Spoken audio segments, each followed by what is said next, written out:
자, 오늘 저와 여러분들이 함께 나누실 말씀은 창세기 7장 6절부터 13절까지 말씀입니다. 창세기 7장 6절부터 13절까지 말씀, 우리말 성경으로 앞을 보시고 같이 하나님의 말씀을 한 목소리로 읽으시겠습니다. 땅에 홍수가 났을 때 노아는 600세였습니다. 노아와 그의 아들들과 그의 아내와 그의 며느리들이 홍수를 피해 방주로 들어갔습니다. 정결한 동물들과 정결하지 않은 동물들, 새들과 땅에서 기어다니는 모든 것들이 하나님께서 노아에게 명하신 대로 암수 한 쌍씩 노아에게 와서 방주로 들어갔습니다. 7일이 지나자 땅에 홍수가 났습니다. 노아가 600세 되던 해 둘째 달 17일, 그날의 거대한 기쁨의 샘들이 한꺼번에 터지고 하늘의 창들이 열려 비가 40일 밤낮으로 땅에 쏟아졌습니다. 바로 그날 노아와 그의 아들들인 셈, 함, 야벳과 그의 아내와 세 며느리가 방주로 들어갔습니다. 아멘. 할렐루야. 자, 여러분 한 주간 동안 평안들 하셨습니까? 예, 우리 옆에 분들과 좀 인사 좀 나눌게요. 한 주간 평안하셨습니까? 우리 이렇게 좀 인사 좀 나누겠습니다.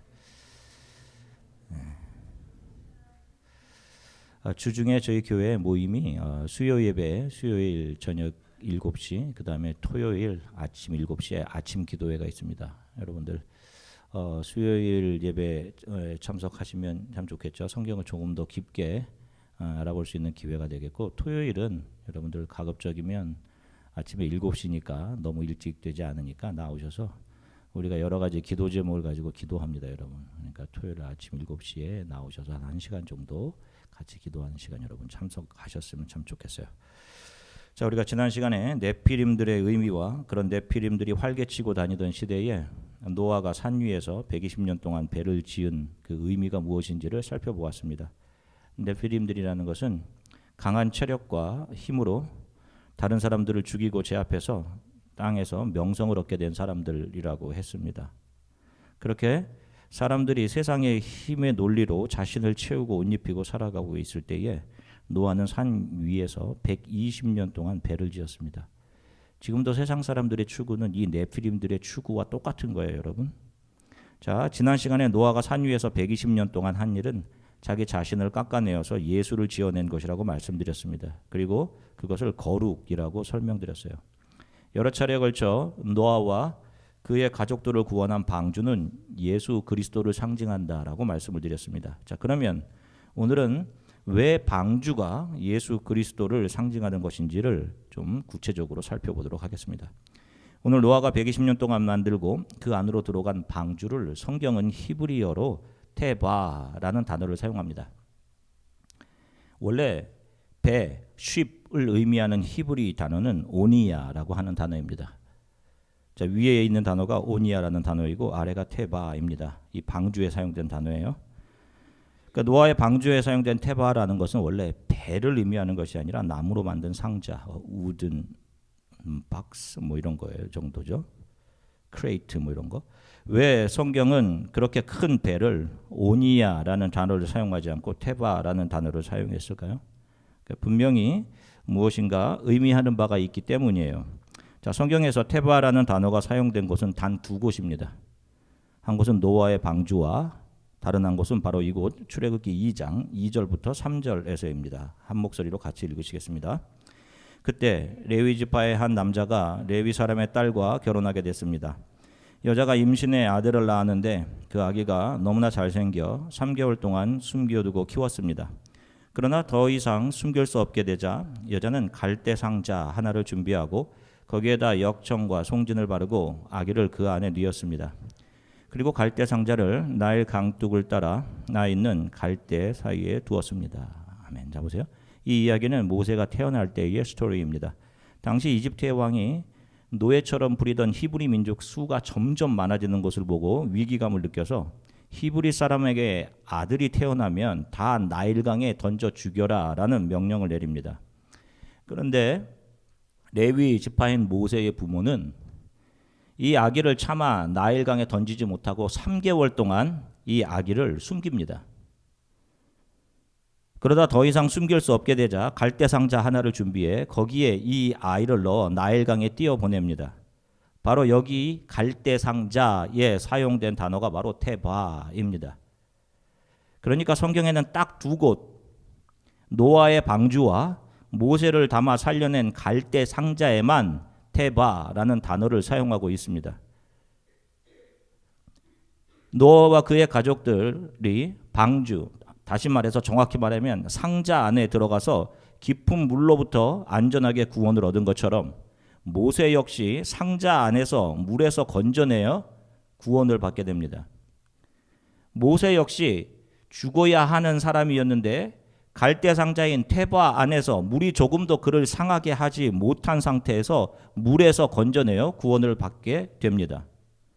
노아 역시 은혜로 상자 안에서 살아나게 됩니다.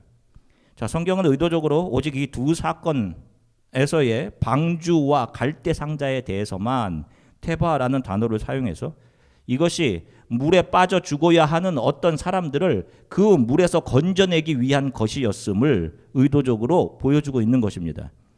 아시다시피 성경에서의 물, 바다 등은 제가 수차례 걸쳐 무엇을 상징한다라고 말씀드렸습니까? 물, 바다는 죄와 죽음, 심판을 상징하는 것입니다. 자, 창세기 1장 1절부터 2절 우리말 성경으로 같이 읽겠습니다.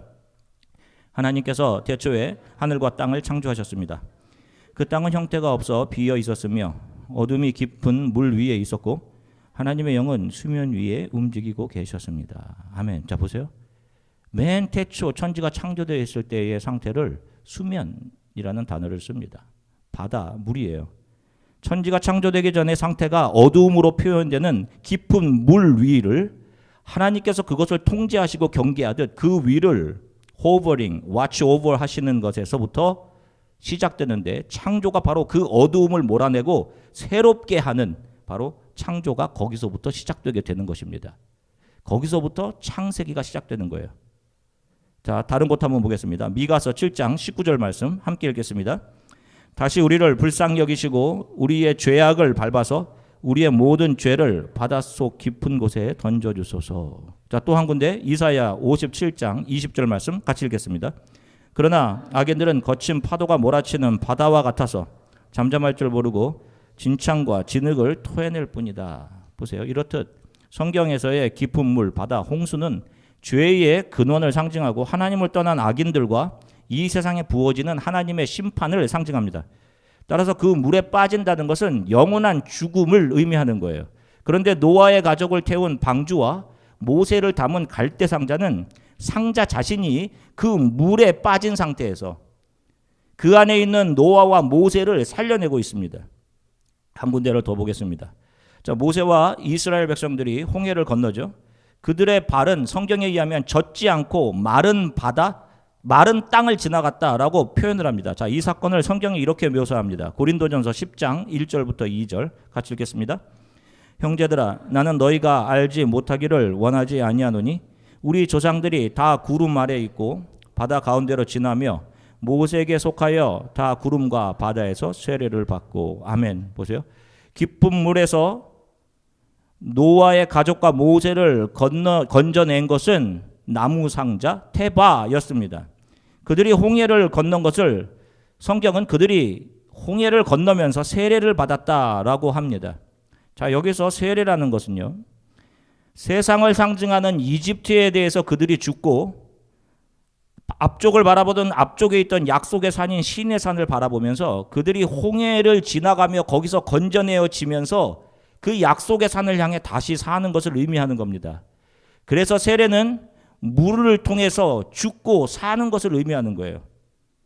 그런데 여기를 보면 이스라엘 백성이 누구 안에서 죄와 심판 그리고 죽음을 상징하는 홍해를 건넜다라고 이야기하죠. 누구 안에서? 고린도전서 10장 2절에 보니까 누구 안에서? 모세 안에서입니다. 그러니까 자 보세요. 방주와 갈대상자 그리고 모세가 상징하고 있는 것이 동일한 것입니다. 자, 이 모세가 누구를 상징하고 있는지 살펴볼게요. 신명기 18장 15절입니다. 같이 읽겠습니다. 내 하나님 여호와께서 너희 가운데 내 형제 중에서 너를 위하여 나와 같은 선지자 하나를 일으키시리니 너희는 그의 말을 들을지니라. 아멘. 자, 보세요. 하나님께서 모세를 통해 약속하신 것이에요. 언젠가 너희 가운데 모세와 같은 선지자를 세우실 것이다 라고 말씀하십니다. 자, 그런데 이 선지자는 누구를 가리키는 것인지 정확하게 신약 성경에 또 기록되어 있어요. 요한복음 6장 14절 같이 읽겠습니다. 그 사람들이 예수께서 행하신 이 표적을 보고 말하되 이는 참으로 세상에 오실 그 선지자라 하더라. 아멘. 자, 보세요. 이 선지자는 신약에서 누구를 가리킨다라고 이야기합니까? 바로 예수 그리스도입니다. 이렇듯 노아의 방주와 모세를 살려낸 갈대상자, 그리고 구약교회인 이스라엘 백성들을 품에 담아서 품고 홍해를 건넜던 모세가 상징하고 있던 것이 바로 누구예요? 예수 그리스도이신 것입니다. 그분이 이 죄악의 바다, 이 세상에 오셔서 그 바다에 빠져서 영원한 죽음으로 가고 있던 사람들을 자기 자신 안에 담아 끄집어 올려내어 주시고 에클레시아, 그들을 품고 자신이 죄의 물에 빠져서 모든 죄악의 풍랑과 물결을 받아내시고 자신이 택한 백성들을 건져내시는 복음의 이야기를 노아의 방주와 모세를 살려낸 갈대 상자가 담아내고 있는 것입니다. 자, 신약의 복음서를 보면 이렇게 예수께서 풍랑이 일어 바닷속에서 다 죽게 된 제자들에게 그 풍랑이 있는 물을 발로 밟아 제압하시고 제자들이 오셔서 그들을 안전하게 구해내시는 장면이 나옵니다. 자, 요한복음 6장 16절서부터 21절 현대인의 성경으로 같이 읽겠습니다. 날이 저물자 제자들은 바닷가로 내려가서 배를 타고 바다 건너편에 있는 가버나움을 향해 떠났다. 날이 이미 어두워졌는데도 예수께서는 아직 제자들에게 돌아오지 않으셨다. 그런데 갑자기 강풍이 휘몰아치면서 물결이 사나워졌다. 12월이쯤 갔을 때에 예수께서 물 위를 걸어 배 있는 쪽으로 오셨다. 제자들이 그 광경을 보고 무서워하자 예수께서는 나다, 무서워하지 말라 하고 말씀하셨다. 그제야 마음이 놓인 그들은 기쁜 마음으로 예수를 배 안에 모셔드렸다. 배는 어느새 그들의 목적지에 다다랐다. 아멘. 자, 보세요. 이 사건은 예수께서 풍랑이 일던 바다, 그 물을 밟고 그 위를 걸으셔서 제자들이 탄 바다로 오신 사건입니다. 풍랑이 일자 제자들이 죽음에 처해 있었단 말입니다. 엄청 두려워했어요. 자, 그런데 이 일이 있기 전 예수님께서는 요단강, 그러니까 갈릴리 동쪽 편에서 떡 5개와 생선 2마리로 하나님의 말씀을 듣기 위해 따라왔던 5,000명의 사람들을 먹이시는 기적을 행하십니다. 갈릴리 바다 동쪽에서 행하신 일이에요. 자, 마가복음 6장 35절 말씀 같이 읽겠습니다. 때가 저물어가매 제자들이 예수께 나와 여짜오되 이곳은 빈들이요 날도 저물어가니. 아멘. 보세요. 자, 오병이어를 행했던 그 장소가 어디라고 이야기해요? 빈들이라고 이야기하죠. 여기에 사용된 빈들, 에레모스라고 사용된 단어가 바로 desert wilderness라고 하는 광야를 의미하는 단어입니다. 갈릴리 바다를 중심으로 동쪽을 성경은 광야라고 이야기하고 있는 것이고 서쪽을 가나안이라고 명명하고 있는 거예요. 자, 그러면 떡 5개와 물고기 2마리로 5,000명을 먹이신 사건은 광야에서 일어난 사건이죠. 그 일이 있은 후 제자들이 가나안을 상징하는 갈릴리 서쪽을 향해 배를 타고 가다가 심한 강풍을 동반한 파도를 만나게 되는 거예요. 약속의 땅인 가나안으로 가고 있는데 그 길이 순탄치가 않았던 겁니다. 그때 예수님께서 그 일렁거리는 바다를 발로 밟으시고 제자들에게 오셔서 그들을 안전하게 가나안 땅, 갈릴리 서쪽으로 이끌어내시는 그 모습을 그려내고 있는 것입니다. 자, 이 모습 역시 성도가 광야 같은 세상을 지나 풍랑으로 가득 찬 이 광야를 지나 약속의 땅에 다다를 수 있는 것은 자신들의 힘이나 기술이나 노력이 아닌 예수 그리스도이심을 분명하게 보여주고 있는 것입니다. 자, 그런데 이 풍랑 중에 베드로가 갑자기 물에 뛰어들어서 서 계신 예수님을 바라보고 그 예수님께로 걸어가는 행동을 합니다. 자, 그러나 걸어가는 도중에 출렁이는 파도와 풍랑을 보고는 갈릴리 바닷속으로 베드로가 빠져갑니다. 자, 마태복음 14장 30절서부터 31절 같이 읽겠습니다. 바람을 보고 무서워 빠져가는지라 소리질러 이르되 주여 나를 구원하소서 하니 예수께서 즉시 손을 내밀어 그들을 붙잡으시며 이르시되 믿음이 작은 자여 왜 의심하였느냐 하시고. 아멘. 자, 보세요. 가나안 쪽을 향해 가던 배에서 뛰어내려서 당당하게 물 위를 걸어가던 베드로가 풍랑을 보고 무서워해서 물에 점점 빠져 죽어갑니다. 그 베드로를 향해 예수께서는 믿음이 없는 자여 왜 의심하였느냐라고 책망하십니다. 자, 그러면 여러분, 예수님께서는 베드로의 어떤 점을 책망하시는 걸까요? 이 풍랑이 일렁이는 바다 위를 예수님처럼 걸어보려 했던 베드로라는 이 사람은 실은 떡과 물고기로 배부른 예수님을 자신들의 임금 삼아서 그분으로 인해 이 세상에서 힘을 공급받아 이 세상에서 부족함 없이 살아보고자 했던, 썩을 양식을 구했던, 그래서 예수님을 따라왔던 수많은 이스라엘 사람들의 대표자로 지금 풍랑위 속에서 예수님 앞에 서 있는 것입니다. 그러니 베드로는 썩을 양식을 구했던, 그래서 예수님을 찾았던 사람들의 대표자로 지금 예수님 앞에 서 있는 거예요. 실은 그가 물 위를 걸은 것은 믿음이 좋아서가 아니라 베드로의 욕망이, 탐욕이 베드로를 그 물 위까지 이끌고 간 것입니다. 그리고는 그렇게 물 위를 자신의 힘으로 걸어보자가 했던 베드로의 믿음이라는 것은 결국 이 세상에서 썩을 양식을 추구하고자 하는 욕망이었음을 예수께서는 드러내시고, 사람이 구원을 받는 길은, 사람이 나에게로 오는 길은, 사람이 가나안 땅, 약속의 땅으로 온전히 들어가는 것은 자신의 노력이나 열심이 아닌 베드로의 손을 붙잡아 주시는 오직 예수의 은혜이심을 이 일을 통해 가르쳐주고 계신 것입니다. 너가 해야 되는 것은 너의 힘과 의지로 물 위를 폼나게 걸어서, 물 위를 폼나게 걸어보려 함이 아닌 내 안에, 너가 오직 내 안에 있어야 하는 것이다. 그러면 내가 너를 안아서 약속의 땅, 영원한 구원으로 안전하게 이끌어가는 것이야. 바로 이 사실을 말씀해 주시는 거예요. 여러분 꼭 기억하십시오. 믿음이 좋다는 것은 남들이 하지 못하는 객기 같은 것으로 표현되지 않습니다, 여러분. 믿음이라는 것은 나는 이렇게 할 수 있는데 당신은 왜 이렇게 못해? 당신도 해봐 라는 식으로 자신을 과시하고 드러내는 모습으로 절대로 드러나지 않습니다. 아무것도 드러나지 않아도 나는 예수의 은혜 없이는 살 수 없는 사람입니다. 나는 믿음이 없는 사람입니다 라고 고백하는 사람들에게 예수가 부여해 주는 것이 믿음 있음이라는 거예요, 여러분. 사랑하는 성도 여러분, 여러분들이 이 물결이 있는 바다, 그 위, 이 인생에서 여러분 너무나 멋지게 걸어보려 하실 필요 없어요, 여러분. 짧은 인생인데 내가 조금 멋지게 좀 걸어봐야지. 여러분 그런 생각 하실 필요 없어요. 세상의 성공에 잘 되어서 하나님께 영광 돌려야지 하는 것은 실은 다 자신 안에 있는 욕망의 소리일 뿐입니다, 여러분. 여러분 그렇게 해서 예수님 앞으로 나와 교회 다니고 있는 사람들이 많다니까요. 그 떡 좀 주세요. 그 음식 좀 나에게 주세요 라고 찾아오는 사람들이 있어요, 여러분. 그런데 아세요? 너희 조상들은 그거 먹고 다 죽었지. 너는 아무리 내가 기적으로 너에게 음식을 제공해주고 너의 필요를 제공해줘도 너는 죽어. 생명의 떡인 내가 없으면 너는 죽을 수밖에 없어. 그 예수가 없으면 우리는 죽은 겁니다.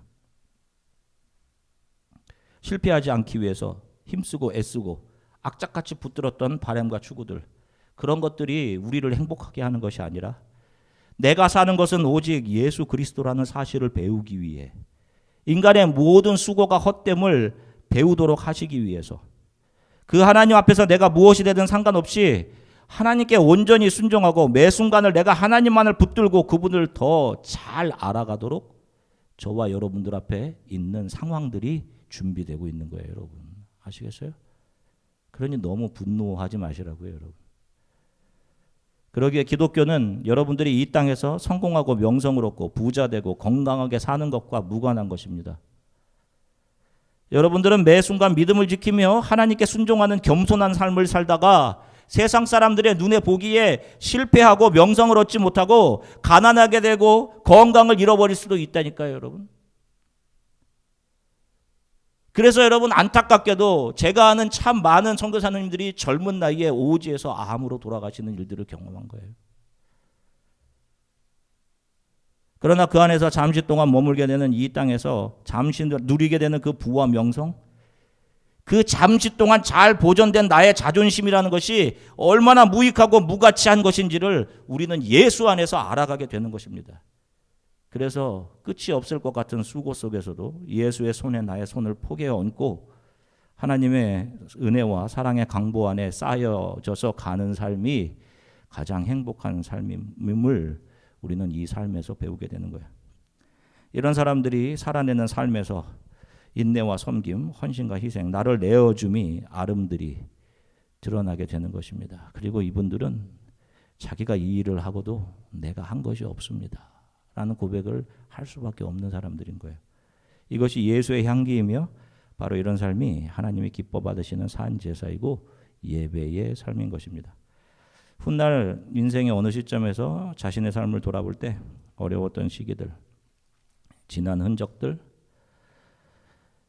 그것이 나의 의지나 노력이 아닌 하나님의 은혜였음이 고백되고 보여지면 여러분들 참 잘 지나오신 것이 맞아요. 그러나 내가 그때 이런 일을 해서 지나왔다고 나의 힘이나 지혜가 자랑된다면 그것은 지금도 여전히 다른 이들보다 더 탁월하게 물 위를 걸으려고 하는 믿음이 아닌 신념, 욕망이 내 안에 여전히 남아있다는 증거입니다. 예수 안에 있지 않은 상태에서 얻게 되는 모든 것은 다 결국 우리를 영원한 죽음으로 이끌어가는 죽음의 고리들에 불과한 거예요. 여러분 한 주간도 여러분들이 주 예수 안에서 살아갈 수 있게 되기를 주 예수 그리스도의 이름으로 간절히 축원합니다. 함께 기도하시겠습니다. 말씀을 기억하시면서 좀 기도했으면 좋겠어요. 하나님 참 감사합니다. 내가 이 인생의 바다 위를 지나가고 있습니다. 수요 예배 때도 말씀드렸던 것처럼 시간이라는 것은 어떤 목표점을 향해서 가고 있는 거예요. 끝을 향해서 가고 있는 것이 시간이죠. 지금 그 시간이 그렇게 가고 있는 겁니다. 우리들도 젊었을 때, 어렸을 때 젊음을 지나 이제 노년, 그리고 이 인생의 막을 내려야 할 시점이 있는 거예요. 그리고 결국 이 인생은 어디까지, 시간은 어디까지 가느냐? 하나님 앞에 서게 되는 순간까지, glorification, 성화의 순간까지 가는 거예요. 그 앞에까지. 거기에서 심판과 상이 갈려지게 되는 겁니다. 하나님, 이 인생의 바다를 믿음으로 지나가게 해주십시오. 그것이 나의 의지와 나의 노력이 아닌 예수 그리스도의 손을 붙잡고 지나가는 그런 인생이 되게 해주세요. 내가 이 인생의 바다를 온전히 지나갈 수 있는 것은 예수 그리스도의 품에 있을 때임을 알게 하셔서 감사합니다. 제가 많은 스트레스와 절망과 또 분노로 살아가고 있었습니다. 제 앞에 펼쳐진 모든 상황들은 내가 내 힘과 의지로 넘고 이겨내야 하는 상황이 아니라 예수 그리스도를 더 신뢰하고 그분의 품에 안겨 있을 때 안전히 지나갈 수 있는 것임을 하나님 알게 해주셔서 감사합니다. 믿음이 없는 저를 긍휼히 여겨주십시오. 불안해하지 않고 또 불만하지 않으며 방주 되신 예수 그리스도, 갈대상자 되신 주님, 그 주님이 나를 안아내시는 나의 구원자이신 예수를 붙잡고 살아가는 한 주간 삶이 되게 해 주십시오. 우리 이렇게 여러분들의 입을 열어 잠시 기도하도록 하겠습니다. 사랑해 주님 참 감사합니다. 사랑하는 성도들과 하나님 말씀 나누게 하셔서 참 감사합니다. 하나님 도와주십시오. 하나님 우리 안에 꺼내어서 주님을 기쁘시게 할 것이 무엇이 있습니까? 하나님 정말로 믿음이라는 건 아무것도 없는 저희들, 이런 우리들을 불러다 하나님의 말씀으로 가르쳐 주시고 하나님의 한량없는 은혜 안에 무릎 꿇게 하시는 주님의 은혜는 너무도 감사드립니다. 하나님, 영원한 바다에 침몰되어 죽을 수밖에 없는 노아, 모세를 살려내시는 방주와 갈대상자 되신 예수 그리스도를 통해 우리에게 보여주신 것처럼 우리가 이 인생의 바다를 건너갈 수 있는 길은 예수의 은혜, 예수 그리스도 안에 있을 때임을 알려주셔서 감사합니다. 나의 지혜와 정말로 한 줌도 되지 못하는 내가 배운 지식을 가지고 교만하게 살았던 우리를 용서해